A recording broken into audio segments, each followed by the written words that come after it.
మనం చాలా సందర్భంలో విన్నాం. ఎక్కువ శాతం అమావాస్య రోజే క్షుద్ర పూజలు అనేది ఎందుకు మొదలు పెడతారు? అసలు అమావాస్యకు అంత ప్రత్యేకం ఎందుకు? దీని ద్వారా మనకు అన్ని అనుకూలంగా జరుగుతాయా?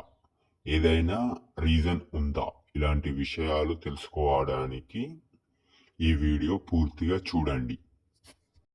అందరికీ నమస్కారం. మీకు ఏదైనా చేతబడి సమస్యలు, ఇంట్లో సమస్యలు, ఎవరికైనా మీ రిలేటివ్స్లలో భూత ప్రేత సమస్యలతో బాధపడితే స్క్రీన్ మీద కనిపించే నెంబర్కి కాంటాక్ట్ కావండి.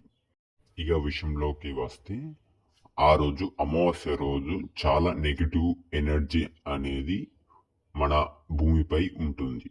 ఆ రోజు మనం ఎవరినైనా నాశనం చేయాలి అన్నా, లేదా ఎవరిపైన